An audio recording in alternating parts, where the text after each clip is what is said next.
retomada das aulas presenciais, me responde aí, você vai levar seu filho para assistir aula presencial? Já tem essa tranquilidade? As aulas voltaram em São Luís, as escolas vivem um novo normal em meio a experiências de retomada.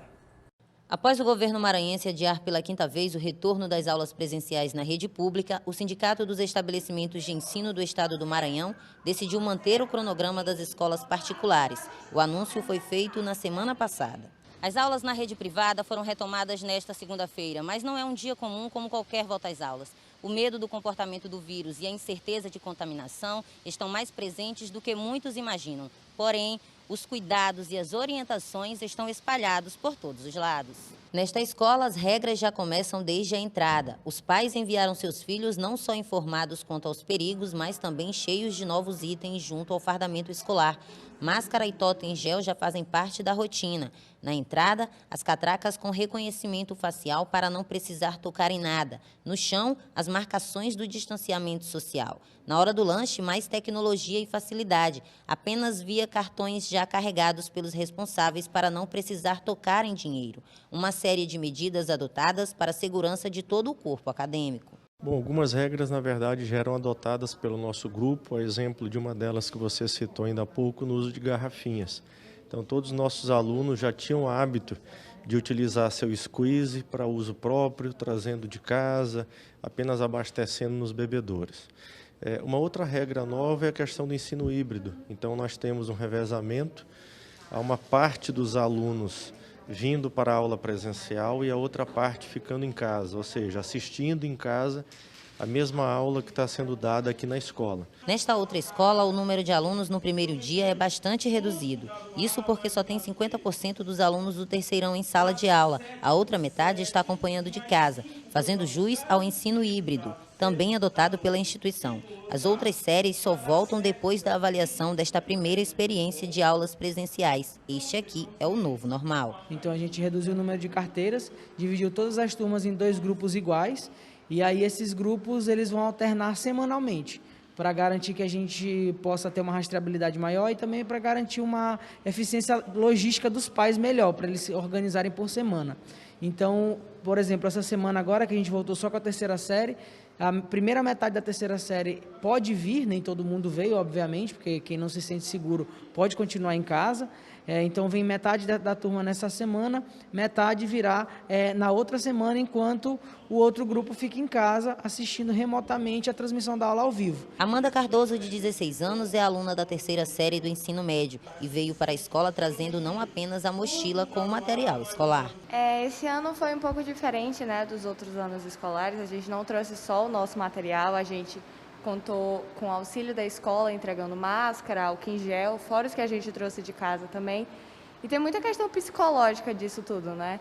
Preparada para ficar dentro da sala, não ter acesso à escola, a muita socialização, então é bem diferente dos outros anos. Mas nos causa estranheza a Prefeitura de São Luís e o Governo do Estado, nesse momento, não terem decretado uma suspensão também das aulas das redes privadas de ensino em São Luís, em todos os bairros, em todas as faixas de renda, sem qualquer distinção. E a minha opinião nos últimos dias a gente observou uma retomada da transmissão, um aumento de transmissão, estamos acima de 1 na cidade, na taxa de retransmissão, o RT, portanto não me parece razoável, neste momento, nós iniciarmos as aulas. Aqui no estúdio, uma entrevista com o deputado Iglesio, o doutor Iglesio, que é contra esta retomada da forma que está sendo feita agora. Deputado, em relação a isso, então, qual seria então recomendável? Nos últimos dias houve um aumento da taxa de transmissão da doença aqui em São Luís. O RT, chamado esse coeficiente que mede essa transmissão dentro da cidade, ele subiu para além de 1. Quando ele está acima de 1, sinal de que a doença está tendo uma disseminação de toda forma. O ideal é que se reiniciem as aulas com uma transmissão abaixo de 1. Significa então que em setembro seria então o melhor mês ou não? Eu acredito que nós, neste momento, com a taxa acima de 1, não é seguro. A possibilidade e a necessidade de uma reavaliação são imprescindíveis nesse momento.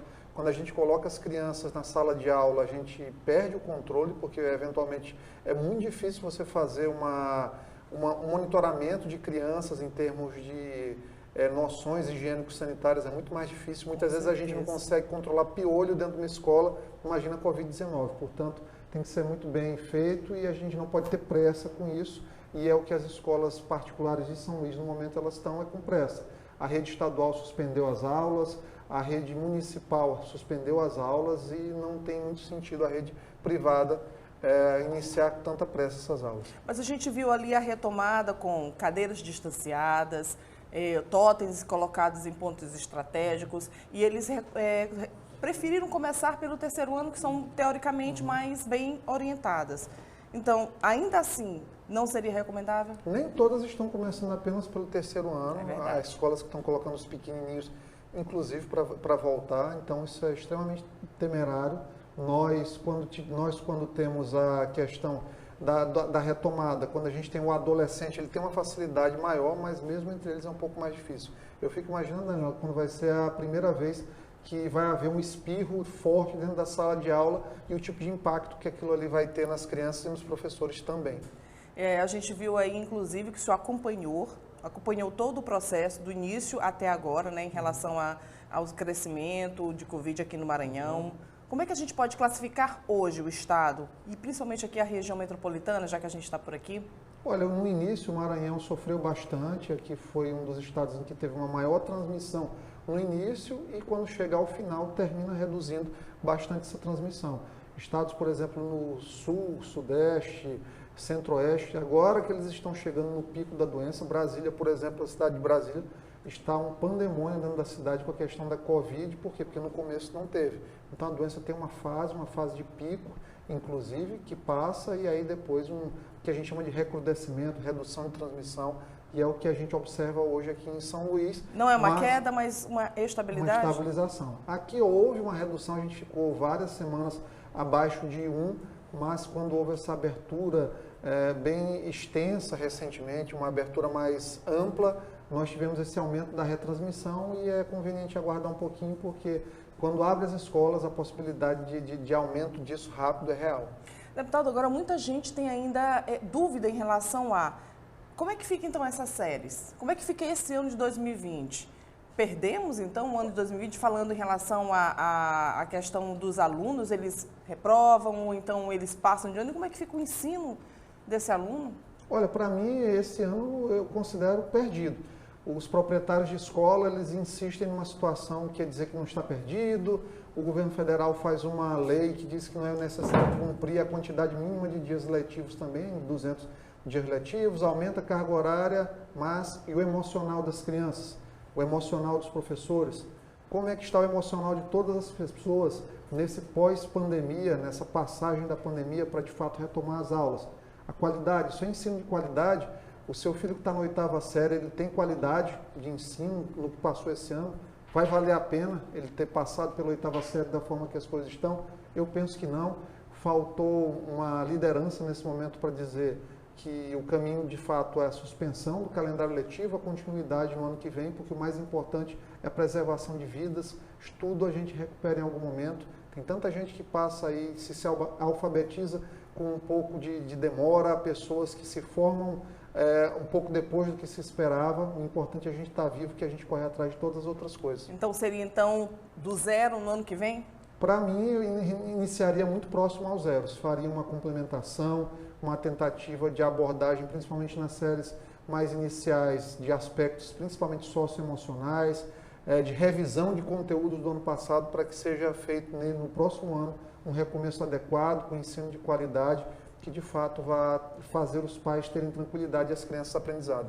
Eu fui mãe também durante esse tempo e professora, vi como é difícil e sei que a deficiência realmente ficou aí um marco então para esse ano em relação à educação dos meninos. Agora falando em relação ao PROCON, a gente viu que o PROCON notificou, o senhor teve inclusive uma bandeira em relação a isso. Como é que a gente vê então o não respeito dos proprietários de escolas aos direitos dos pais? Eu fui um dos autores da primeira lei, a 11.279, junto com Rio do Amaral, com o Rafael Leitor, a Neto Evangelista. Fui o autor exclusivo da segunda, da 11.299, que inclusive, quando você falou em deficiência, colocou uma isenção de 100% para crianças com alguns tipos de deficiência, inclusive condições como o autismo, o transtorno de déficit de atenção e hiperatividade também foi incluído com 100% de desconto.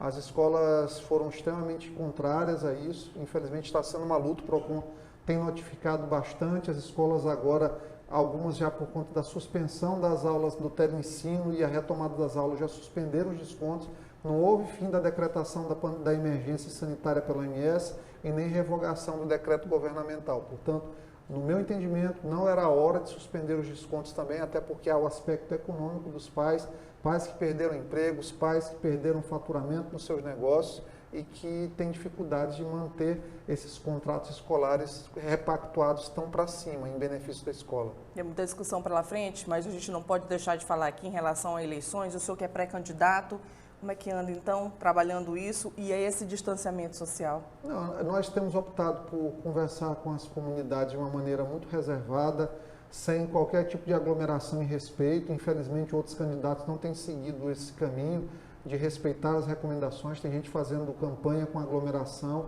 sem qualquer preocupação com a saúde. Eu fico preocupado com esse tipo de candidato, caso venha a ter, por exemplo, um sucesso numa prefeitura como essa, como cuida da população. Você está pensando primeiro na sua campanha ao invés da população.